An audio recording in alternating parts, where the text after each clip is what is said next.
Well, podcaster Joe Rogan has apparently turned down several offers to have Donald Trump on his podcast, The Joe Rogan Experience. Let's watch.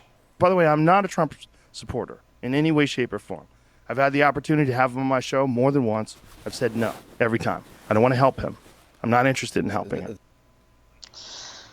This comes a week after Rogan revealed his support for Florida Governor Ron DeSantis, telling listeners he would, quote, work as a good president. So...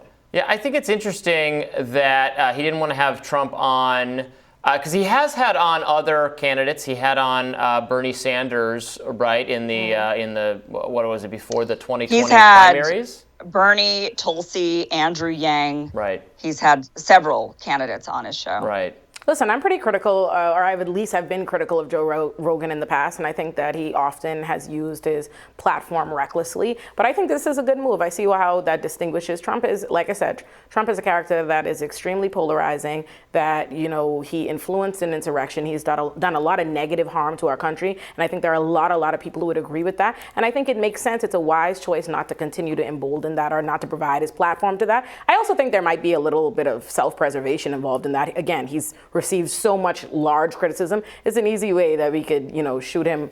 Well, the idea would be you could have Trump on, and then you could make him answer questions about all the things you just brought up. No, let's be honest. No. Trump in and of itself, having a platform, he is engaged in so much dangerous rhetoric that he was removed off Twitter, and a lot of people in support of that. Yeah, we don't like that either. I know y'all might not be, but I do. I do think that Trump's rhetoric has been dangerous. I think that people could question Trump as much as they want. Logic and everything go out the window with him. As long as he's provided a platform to be able to embolden his supporters, I think it has negative consequences. And in light of what happened with January 6th, I think it's a responsible choice not to do that. I also think for our purposes, we've acknowledged that DeSantis is an emerging character that very much so can overtake, and it looks like he's already in some polls, overtaken Trump in popularity and might end up being the Republican pick. So I think it makes sense for him to say no to Trump and publicly lend his support around a DeSantis. Not that I like it, but in terms of just going forward, I don't think that's a bad move. But I think, and look, it's Joe Rogan's show, so he can have on whoever he wants, and he could just feel like Donald Trump has plenty of platforms to talk, so there's no, I don't have much to add here, but I actually think he would have something to add. He'd be one of few. There's probably a lot of people who like Donald Trump also like Joe Rogan, and then there's plenty of people who like Joe Rogan and don't like Donald Trump, and vice versa, of course.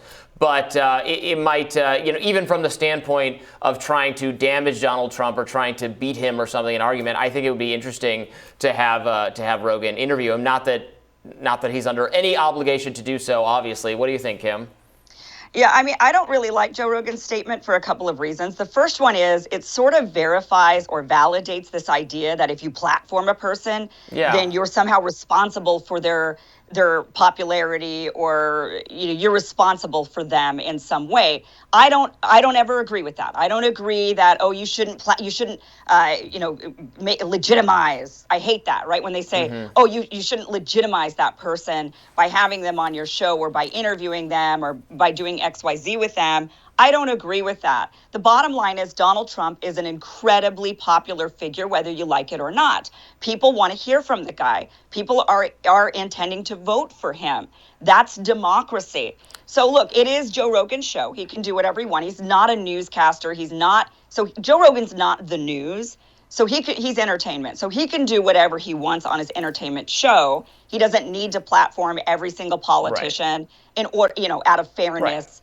But he only has limited time, right? He can talk whoever's interesting to him is who he should talk to. But am I disputing that there are people who want to hear from Trump? No. If people want to hear from Trump, they can, and they absolutely do. They seek out the channels in which they can hear from him. He's making noise everywhere that he wants all of the time, and calling his little rallies and his press conferences. So you can hear from Donald Trump. He doesn't need to be on Joe Rogan's platform. And in this case, I don't think it's necessarily important whether or not we're saying Joe Rogan or someone that lends their platform is responsible for it. I don't think that's what it is. But I think what Joe Rogan is saying is, I don't like the guy. I don't support him, contrary to what I think people might assume. So I think it probably gave him the moment to address that, because people who are not paying attention would probably assume that Joe Rogan supports a figure like Trump. So I think that gave him the opportunity to say. You'd have to be really not paying attention, because he endorsed Bernie Sanders. My point is, he got that opportunity to do that, and he's saying, I don't actually care to help him. He's not somebody I am in support of, so I don't care to use my platform to help him speak to my audience. And there's nothing really unreasonable about that at all to me. Well, except that he's on dangerous ground now, because now what he's basically saying is that everybody he has on his show he agrees with or supports in some way. I don't think that's what he said, but I don't think that's what he said. Kind of saying that. Right. I mean, that's kind of what he is implying by saying that, by saying, I don't support this guy,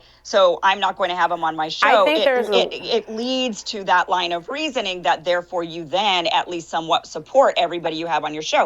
That's a dangerous precedent to go down. I think that, I mean, maybe if that's what I thought he was saying or what it implied, but I think there is a world where you could have a show and you could have different characters and stuff on and people talk and you don't necessarily endorse or endorse one versus not the other or like them all. But there could be some people that rise to a level, you know what, I actually dislike this person enough or I think it's dangerous enough or I really just do not want to help them that I will not have this particular person on. It doesn't mean that I like or have endorsed everybody else. And I don't think that would even, like we said, there have been other politicians he's had on with conflicting and diverging views. So I think it would be unfair to suggest or feel like it implies that he supports them all or he likes everybody. I think in this case, he's just saying, listen, I don't like Trump. I don't like him. I've had the opportunity to have him on. But I wouldn't call it dangerous. I would just say that's what I'm saying. That's what I'm saying. But the word...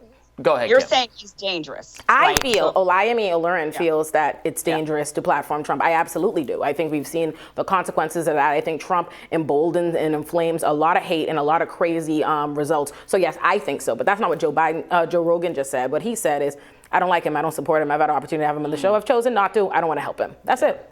Yeah. I think it is interesting that Rogan is now speaking so positively about DeSantis, is being clear that he does not like Trump, does not support Trump, but does like DeSantis. Obviously, he supported Bernie last time. It shows the kind of space for a populist kind of independent candidate. I mean, I know you've said, Kim, that you're a kind of former supportor of some of Bernie type policies, and you've spoken not pegging. Right, yeah. I don't mean to peg you as I'm not trying to. Right, but yes, you said you supported him, and you've spoken highly of, somewhat positively at least, of DeSantis.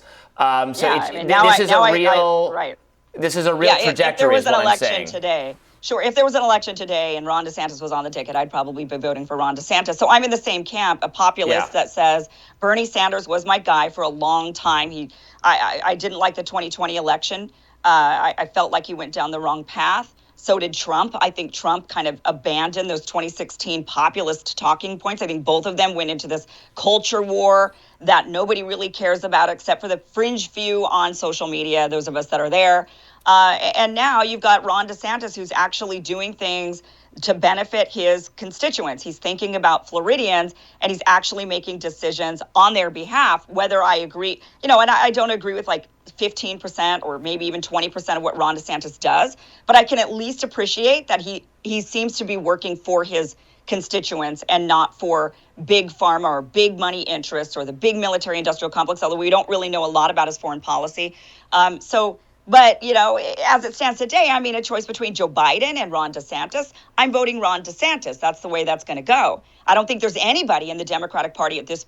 I can tell you there's nobody on the Democratic side of the aisle right now. I'm so frustrated with the Democratic Party, so angry with them. There's no one I would vote for on that side of the aisle, even if it was just to punish them, just for being a terrible party. What it shows in a way is that Trump was, in some sense, standing in the way of a more durable populist kind of candidate emerging on in the Republican Party who could win votes like yours, like Joe Rogan's, et cetera.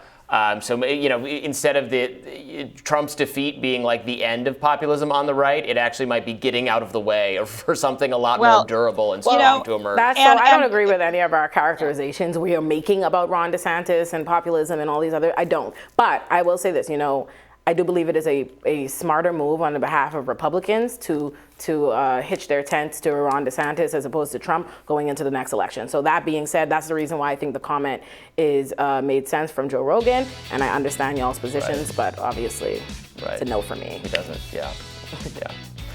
All right, we'll have more Rising right after this. Stay with us.